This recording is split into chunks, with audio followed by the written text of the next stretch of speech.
Hey everyone, welcome to Birds of a Feather. Today I've got part 2 of the Advent calendar. If you saw my post a few days ago and video, we made these adorable origami shirts and they open up to hide a treat.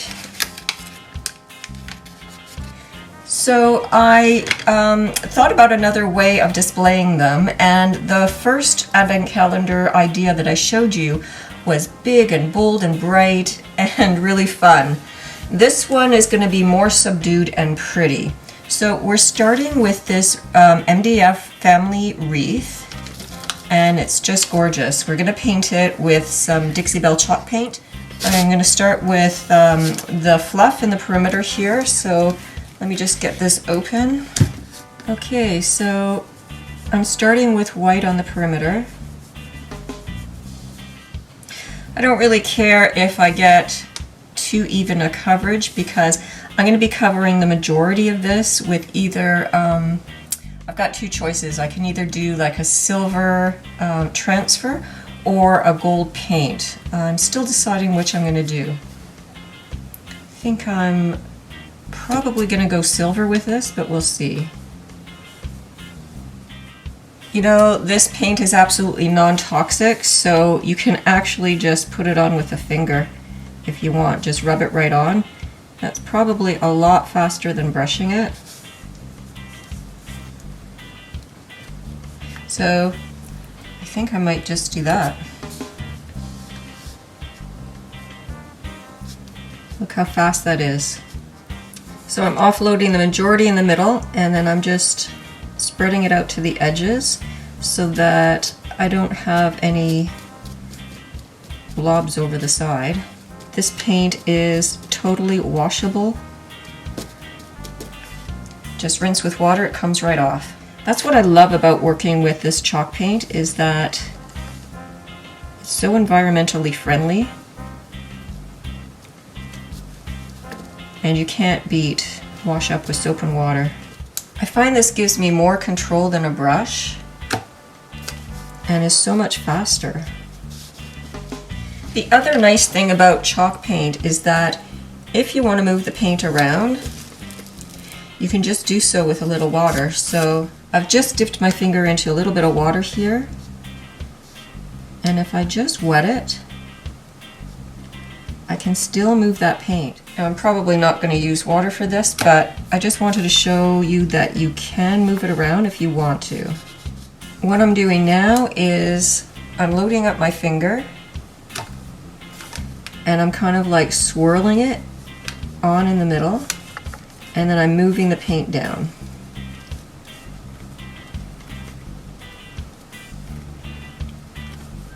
And that allows me to spread it around. And again, I'm just getting so little on my finger, I'm just going to swirl it and then spread it up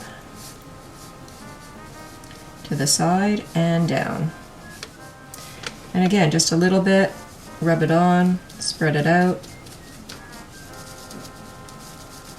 and move it right along. And if you still have quite a bit on there, like I said, and you want to, you can dip into some water and just wet it slightly, and then move it where you want it. So again, I've got a little bit on my finger. I'm going to offload it in the middle. I'm just going to swirl it on and then spread it up into the sides and then come down. It's just like going back to kindergarten again with finger painting. I don't know about you, but I loved finger painting when I was in kindergarten. I'm literally just using the paint from the lid here, guys. It takes so little to do this. So I'm just starting to get into a groove here, so I think what I'm going to do is start on the right side, and then I'm going to come down and do the stem.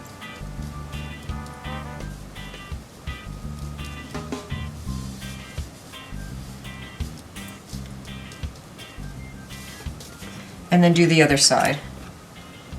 And that seems to be working well. But you know what? Just get into your own rhythm and do whatever feels comfortable for you. Now if you happen to get just the tiniest bit over the edge, you can just take a piece of paper towel there and just give that a wipe. Now as your painting utensil gets dried with paint, I'm just dipping into a little bit of water here. I've got a paper towel. I'm just going to wipe that off, and I'm clean and ready to go again. And quite honestly, like, I don't find that I have to clean off too often. It's just if I have a little bit too much of buildup. This actually is very meditative. I find this very calming to sit here and do this. I think it's really the touch and feel of it, of getting right in there with your fingers. You are one with the paint. Swirling in the center and then moving out to the sides is really giving me a good finish here.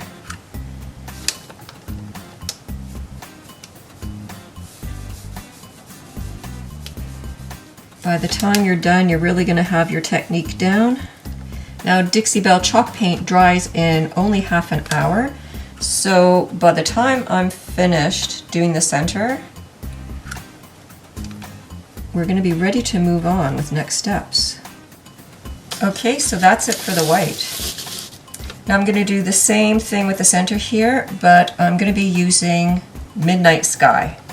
So I actually changed my mind on the color of the paint that I'm using in the middle here. I decided to go more pastel, and what I'm using here is a color called Haint Blue. It's got just the faintest color of blue in it. It's really soft and pretty.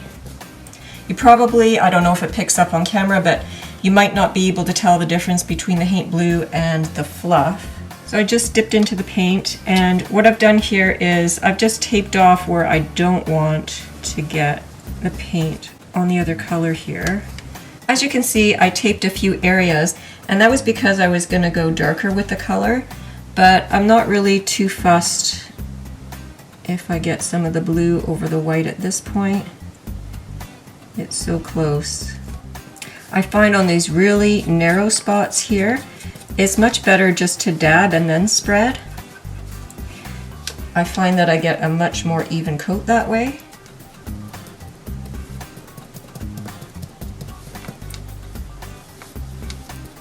Just like a paint dabber.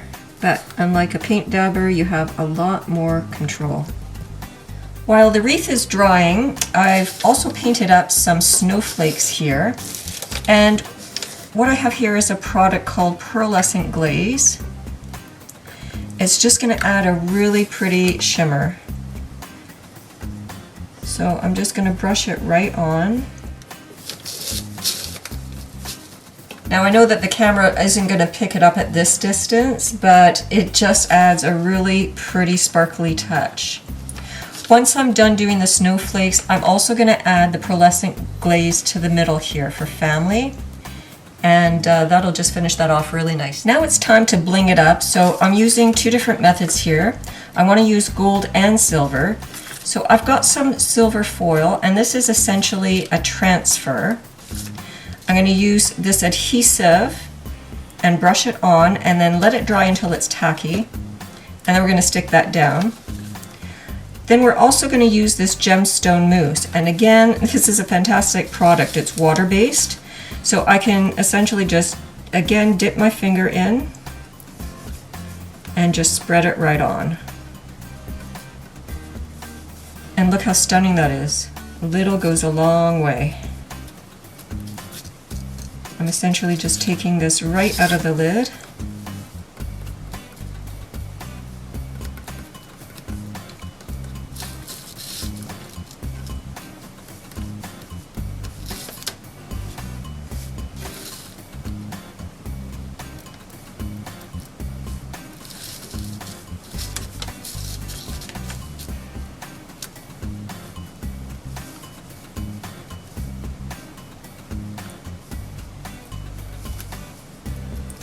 And there. How stunning is that? So that's the first method. I might actually prefer that to our snowflakes, but I mean, if you could see this in person, you'd see just how pretty the glaze really is. That pearlescent glaze is just so sparkly. It's subtle, but it's beautiful. Now what I'm going to do, I'm just going to set these aside to dry. Let's bring back our wreath. And you're not going to be able to see this on camera. I'm just going to spread on some of this foil adhesive. So I'm not even going to film this part. I'm going to spread it on, let it dry, and then I'm going to come back to show you how we do the foil. Once the adhesive has had a chance to become tacky, all you do is you take your foil and you're going to take it shiny side up. You're just going to lay it onto your project.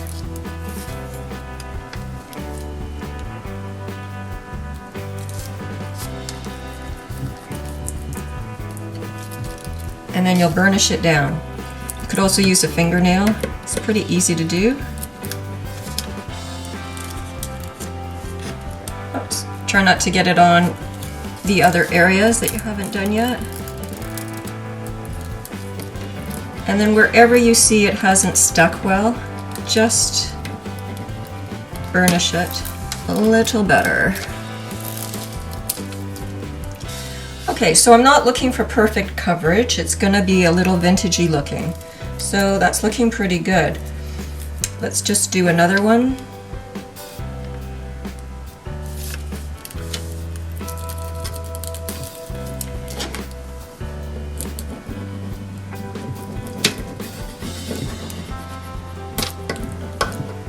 In the end, I think just a fingernail is going to be fine.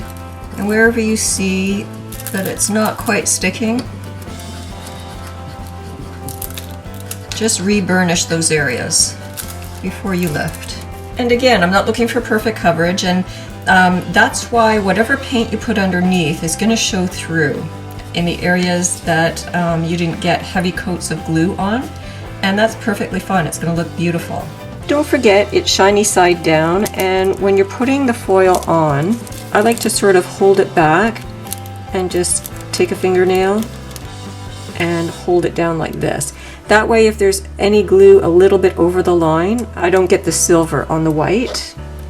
And the best tool I found for getting the transfer on is this Bevel King. I use it for stained glass, but it works just as well here. And I like it because it's angled.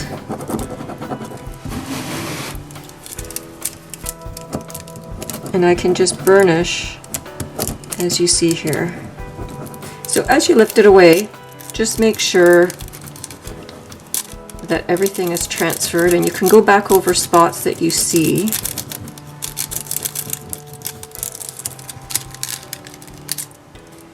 Okay, and I've got a little bit, I don't know if there's glue there or not, but you can touch up.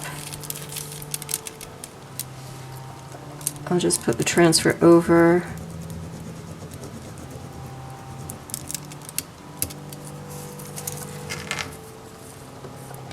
Okay, so there's no glue in that area, but if there was, before you lift, just be sure to check and then put it back down and continue to burnish. We are done. That's looking so pretty. So I'm just going to go grab the washboard now. Now the washboard has two slats across the back. I took one off, and that's because the glass is so dirty. I want access to it to give it a good clean. So I'm just coming underneath, and I'm just going to try to ease this off. There's one side.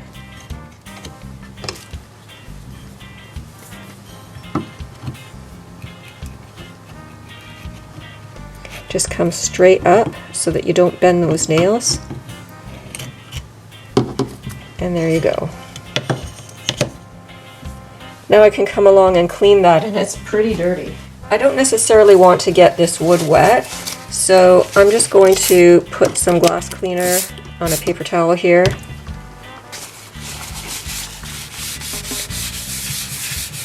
As you can see, it's really black.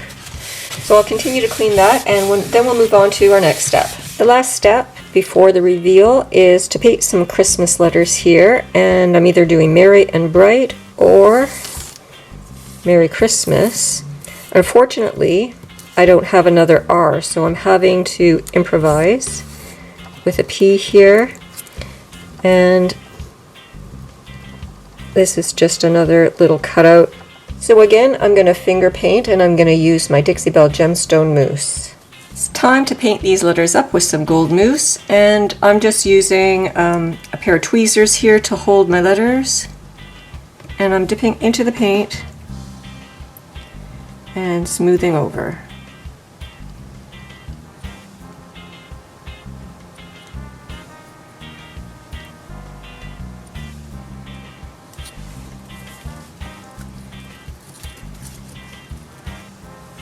And again, a little goes a long way. I'm barely dipping into this.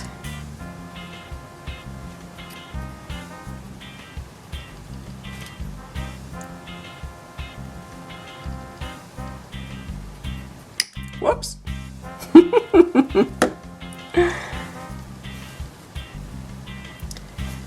Well, that's a waste of perfectly good paint.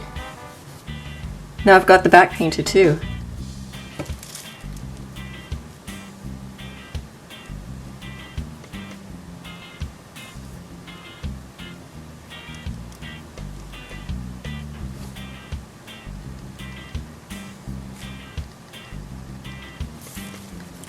So I've just started painting with my Gemstone Mousse, and I'm just dipping a finger in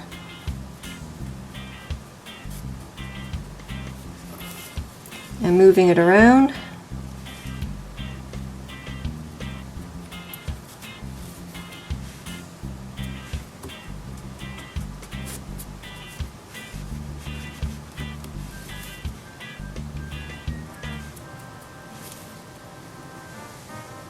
And there. Be sure to put down a paper towel or something so that you don't get this onto your work surface. I've got my twine onto the washboard right now, and it's just taped down with some invisible tape. And the last step is going to be to take some of this sparkly tape and run it down each side just to hide the tape. Then what we're going to do is put our little mini clips on.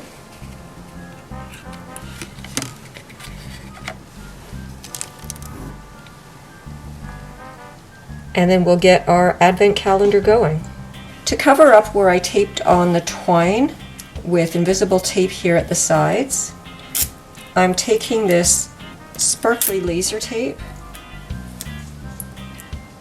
and I'm just running it down the middle.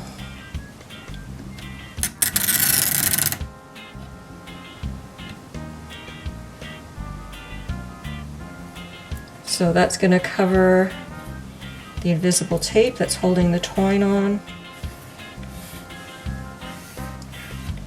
Just going to burnish it down, and then I can come along and cut off the twine at the sides here. And that neatens up the edges, and then I'm going to continue to put on these little mini clips and hang my bags.